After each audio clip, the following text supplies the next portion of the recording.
बिस्मिल्लाहिर्रहमानिर्रहीम नहमदुहु व नुसल्ली अला मुहम्मद रसूलुल्लाहि करीम।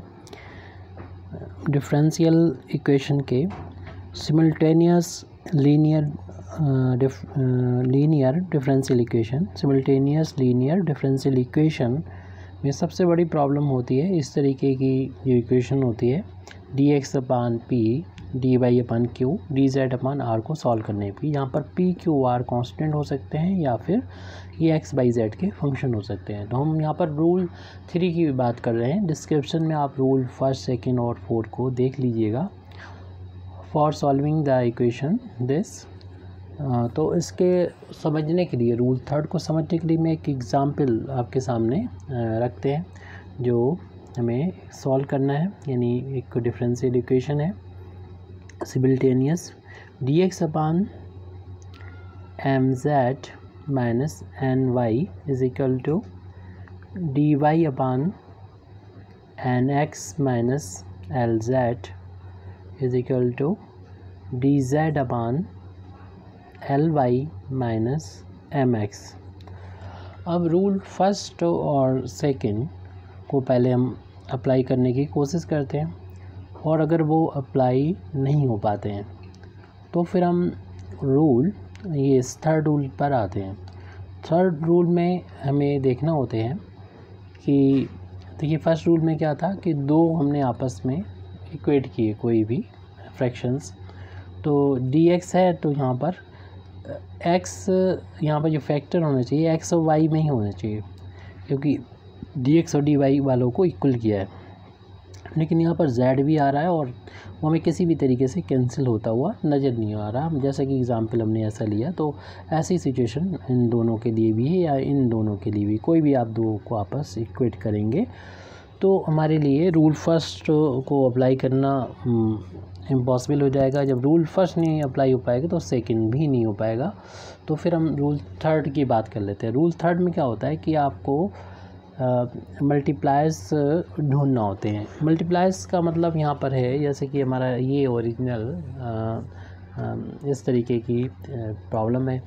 तो इस तरीके की जो प्रॉब्लम होती है तो हम मान लेते हैं कि इसको अपने भी यहीं पे छोड़ दिया है P1 Q1। पहले हम जनरल बात कर लेते हैं। P1 Q1 R1 वो फंक्शन है या कांस्टेंट भी हो सकते हैं। वी फंक्शंस ऑफ कांस्टेंट भी फंक्शन कहलाते हैं एक्स बाई जेड के। तो ये एक्स बाई जेड के फंक्शन है, माना कि ये पी क्यू आर अलग है और ये P1 Q1 R1 अलग है। तो हम यहाँ पर इस तरीके से अलजेब्रा का यूज़ करते हुए इसको हम इस तरीके से लिख सकते हैं कि d x upon capital P is equal to d y upon capital Q d Z upon capital R। Algebra का यूज़ करेंगे यानी हम यहाँ पर जो रेशियो की यानी प्रोपोर्शन की जो प्रॉपर्टी है उसका यूज़ करेंगे। उसमें हम यहाँ पर इसको इस तरीके से लिख सकते हैं P1 यानी यहाँ पर P1 का मल्टीप्लाई कर दिया, यहाँ पर Q1 का मल्टीप्लाई कर दिया और यहाँ पर R1 का मल्टीप्लाई किया। तो ये हमें ना सिर्फ न्यूमरेटर में करना है बल्कि डिनोमिनेटर में भी करना है और अगर हम ऐड कर रहे हैं इनको तो इनको भी ऐड करना होगा। तो ये वैल्यू जो आएगी वो इनके ही इक्वल आएगी, हर एक फ्रैक्शन के इक्वल आएगी। यानी Q1 Q और ये R1 R ये आपस में इक्वल आएगी। लेकिन अगर हम यहाँ पर इस तरीके से अपने ये मल्टीप्लायर्स कहलाते हैं, मल्टीप्लायर्स को इस तरीके से हम चूज़ करें कि ये जो आपको डिनोमिनेटर नज़र आ रहा है ये वैल्यू 0 के बराबर हो जाए। अब आपका ये सवाल रहता है कि ये मल्टीप्लायर हम कैसे चूज़ करें कि ये डिनोमिनेटर 0 आ जाए। ये रूल 3 के लिए हमेशा ज़रूरी नहीं ये 0 लेके आए, वो हम रूल 4 की बात करेंगे। तो अगर 0 के बराबर आ जाता है तो हम यहाँ पर इसको इस तरीके से लिख सकते हैं यानी d x left hand side में हमारा ये था d x upon P d y upon Q and d Z upon R और फिर यहाँ पर था P1 dx Q1 dy plus R1 D Z upon में ये वैल्यू 0 के बराबर हो गई। 0 के बराबर हम लोगों ने पुट कर दिए। तो इससे ये जो हमको मिला है, यानी अब हम इसको किसी के भी बराबर रख सकते हैं, लास्ट वाले को। अगर हमने माना कि फर्स्ट वाले के इक्वल रखा तो इस ज़ीरो को हम उधर जाके मल्टीप्लाई करेंगे, इससे हमें मिलेगा P1 dx plus Q1 dy plus R1 dz is equal to 0। और अगर ये एग्जैक्ट है, यानी इसको इंटीग्रेट आसानी से किया जा सकता है, तो हमें एक इंटीग्रल जो है वो यहाँ से मिल जाएगा। हमने ये वाला एग्जाम्पल जो लिया है वो उससे तो हमारा फर्स्ट रूल और सेकंड रूल अप्लाई नहीं हो रहा है यहाँ पर, लेकिन हो सकता है कि आपका कोई एग्जाम्पल ऐसा हो जिससे फर्स्ट और सेकंड रूल से एक इंटीग्रल हमें फाइंड हो जाए और दूसरा इस रूल से फाइंड हो जाए, ऐसा भी हो सकता है। या हो सकता है कि दूसरा इंटीग्रल भी आप यहीं से फाइंड करें, यानी हमें इनकी वैल्यू को फिर चेंज करना होगा, बदलना होगा। तो इनकी वैल्यू को यानी मल्टीप्लाइज हम जब चेंज कर देंगे, हम अगेन ऐसी वैल्यू ऑब्टेन कर लेंगे जो यहाँ पर ज़ीरो हो जाएगी वैल्यू। तो हम एक एग्जैक्ट और इक्वेशन फाइंड कर लेंगे, यानी इसको इंटीग्रेट कर सकते हैं आसानी से, दूसरा इंटीग्रल भी मिल जाएगा। यानी दूसरा इंटीग्रल फाइंड करने के लिए या तो आप रूल फर्स्ट या सेकंड का यूज़ करेंगे या फिर आप इसी का यूज़ कर लेंगे। तो ये थर्ड रूल है जिसमें हम यहाँ पर ज़ीरो बना देते हैं और एक इंटीग्रल इस तरीके से फाइंड कर लेते हैं। सवाल उठता था कि ये मल्टीप्लायर कैसे फाइंड करेंगे, तो एक बता दें आपको कि ऐसा कोई भी हार्ड एंड फास्ट रूल नहीं है जिससे हम मल्टीप्लायर को लिख सकें। बस आपको अपना जो है प्रैक्टिस करना होगा, इस तरीके से पता हो जाएगा। इस एग्ज़ाम्पल को हम सामने लेके चलेंगे। ये एक्चुअल में ये साइक्लिक ऑर्डर में होते हैं ज़्यादातर, और उससे इनका सम जो होता है वो ज़ीरो हो जाता है। जो गिवन प्रॉब्लम्स होती हैं आपके एक्सरसाइज में, अगर एग्ज़ाम्पल सही मिला लिया जाए तो उम्मीद है जो भी क्वेश्चन आएगा एग्ज़ामिनेशन में आप उसको एबल होगे कर लोगे, या फिर इतनी प्रैक्टिस हो जाएगी आपकी इन एग्ज़ाम्पल और एक्सरसाइज से कि आप जो भी प्रॉब्लम है उससे हट के भी आए तो भी कर लोगे, क्योंकि आपको वो टेक्निक वो मेथड पता चल जाएगा, अपने आप ही पता चल जाएगा कि किस तरीके से वैल्यू जो है वो नीचे ज़ीरो बनाई जा सकती है। अगर पॉसिबल होगा तो आ जाएगा, अगर पॉसिबल नहीं होगा तो ज़ीरो ना आके कुछ और आएगा, फिर उसके लिए रूल अलग है। तो हम अपनी इस प्रॉब्लम को सॉल्व कर रहे हैं, तो इसमें मल्टीप्लायर देख लीजिए हमें क्या रखना चाहिए। तो हमें सोचना पड़ता है कि ये मल्टीप्लायर क्या है। ये हमारी प्रॉब्लम है, अब इसको हम सॉल्व कर रहे हैं। यहाँ पर मल्टीप्लायर ढूंढ रहे हैं क्योंकि हम आसानी से इनको ज़ीरो के बराबर ऐड करके रख सकते हैं, क्योंकि ये साइक्लिक ऑर्डर में नज़र आ रहे हैं। अगर हम एल का यहाँ मल्टीप्लाई कर दें, देखिए एम एन है, एल नहीं है, तो एल का यहाँ पर इंटू कर दें, ऐसे इसमें एम का ऊपर नीचे इंटू कर दें, यहाँ पर एन का, यानी मल्टीप्लाई जो P1 Q1 R1 बोला था, इस इक्वेशन नंबर 1 डाल दीजिए। इस इक्वेशन 1 के लिए मल्टीप्लायर एल एम और एन ले लेंगे। तो हम अपनी प्रॉब्लम की शुरुआत यहाँ से करते हैं, आर्टिकल यहाँ पर ख़त्म कर देते हैं। तो लिख देते हैं choosing l m n s multipliers. तो हर एक फ्रैक्शन जो होगी, तो जिस तरीके से यहाँ पर लिखा था हर एक फ्रैक्शन को, इसको हम नोट नहीं कर रहे हैं, तो हम सिर्फ लिख दे रहे हैं ईच फ्रैक्शन। हर एक फ्रैक्शन की वैल्यू हो जाएगी इक्वल। देखिए न्यूमरेटर में तो हम एल से मल्टीप्लाई किया, सॉरी हाँ न्यूमरेटर में, और दूसरे वाले में फिर m से मल्टीप्लाई किया dy में, और n से मल्टीप्लाई किया dz में। उसमें l से मल्टीप्लाई किया, बाकी हम dx के नीचे जो था ब्रैकेट में रख देंगे, फिर m से मल्टीप्लाई किया, ऐसे ब्रैकेट में रख दिया जाएगा, और n से मल्टीप्लाई करेंगे, इसे ब्रैकेट में रख देंगे। क्योंकि ये वैल्यू मल्टीप्लाई करने के बाद क्लियरली जो है वो ज़ीरो के बराबर नज़र आ रही है, क्योंकि यहाँ से अगर l से इंटू करेंगे तो एल एम जेड, यहाँ पर देखिए m का इंटू करेंगे तो एल एम जेड मिल जाएगा। ये प्लस का वो माइनस का कैंसिल हो जाएगा।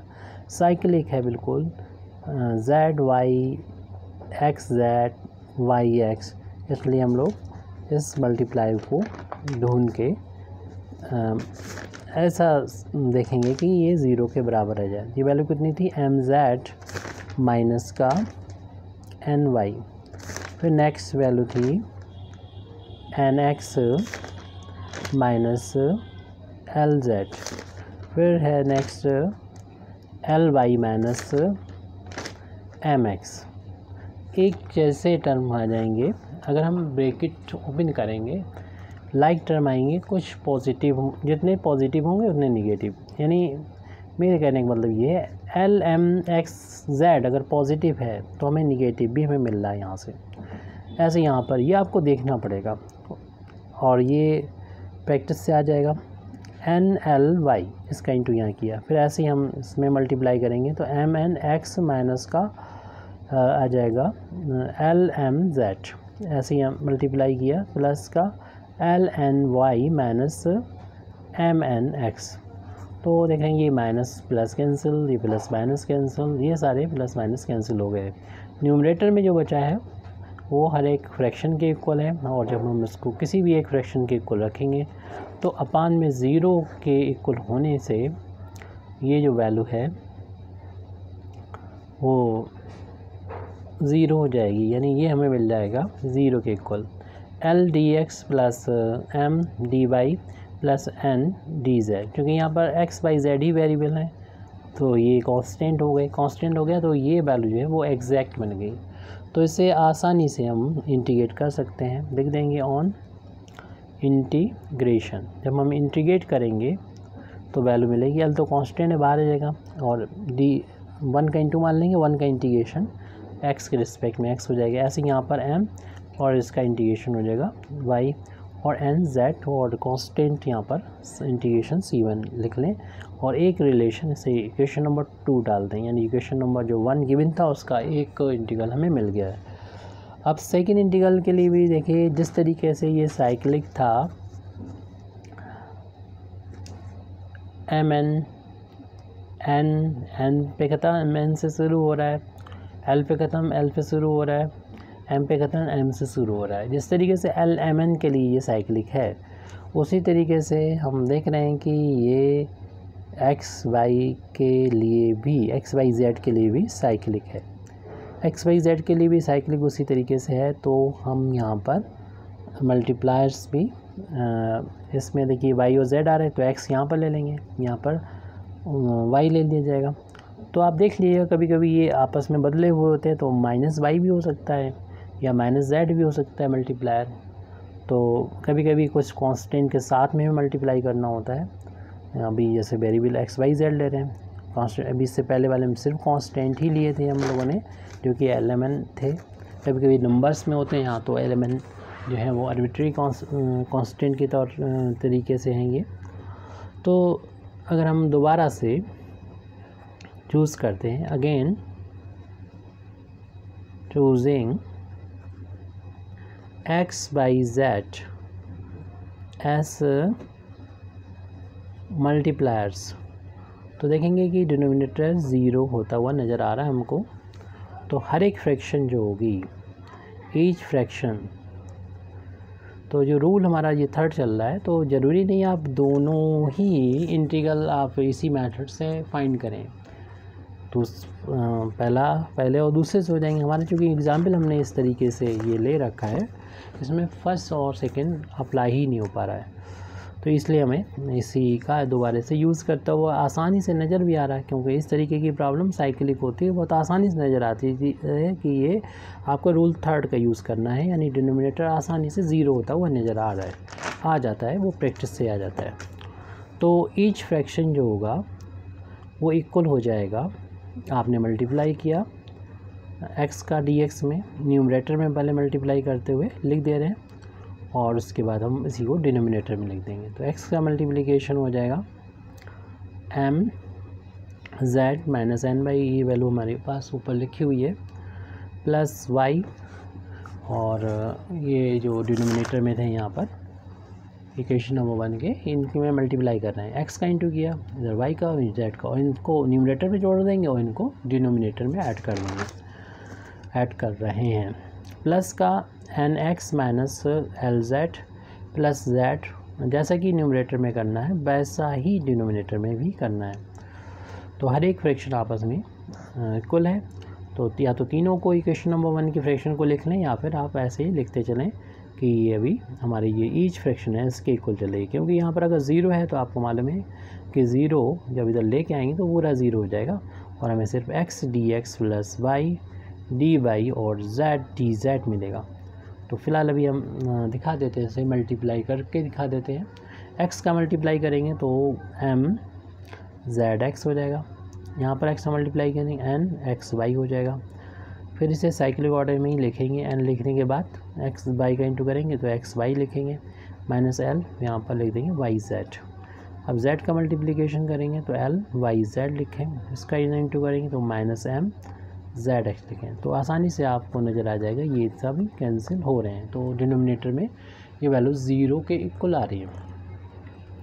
तो अगले स्टेप में यानी हम कह सकते हैं कि ईच फ्रैक्शन जो है वो चल रहा है, ईच फ्रैक्शन हर एक फ्रैक्शन है x d x plus y d y plus z d z, और अपान में 0 है, 0 को उधर पहुँचाएंगे 0 हो जाएगी ये value. This implies that x d x plus y d y plus z d z बराबर 0। अब इसे इंटीग्रेट करेंगे क्योंकि ये एग्जैक्ट है, और एक्स के साथ मतलब डी एक्स के साथ एक्स है, डी वाई के साथ वाई हो और डी जेड के साथ जेड है। ऑन इंटीग्रेशन तो ये एग्जैक्ट है, आसानी से इंटीग्रेट करेंगे। एक पावर है तो इंटीग्रेशन करने पर आपको मालूम है 2 पावर हो जाएगी, अपान में भी 2 आ जाएगा। ऐसे यहाँ पर भी वाई स्क्वायर बाई 2 हो जाएगा और जेड स्क्वायर बाई 2 हो जाएगा। राइट हैंड साइड में ये C2 अपान सभी में 2 था, तो यहाँ पर भी आप 2 कर लीजिए और पूरे इक्वेशन को 2 से मल्टीप्लाई कर देंगे तो x square plus y square plus z square is equal to C2 आ जाएगा। जिसे इक्वेशन नंबर 3 डाल देंगे। तो इस तरीके से हम कह सकते हैं कि जो हमारा required solution is given by equation number 2 में जो मिला था यानी l x plus m y plus n z is equal to C1, और दूसरा था x square plus y square plus z square is equal to C2। यहाँ से हमें कंप्लीट सॉल्यूशन मिल गया जो इक्वेशन नंबर 2 और 3 से मिला हुआ है। इनके अब हमारे पास रूल 3rd रह गया है जो कि और फर्स्ट सेकंड के लिए आप फर्स्ट सेकंड और 4th के लिए डिस्क्रिप्शन में लिंक प्रोवाइड कर देंगे, देख लीजिएगा, आपका ये पूरा आर्टिकल कंप्लीट हो जाएगा। Thank you very much Indeed for listening me. व आखिर दावाना अल्हम्दुलिल्लाहि रब्बिल आलमीन।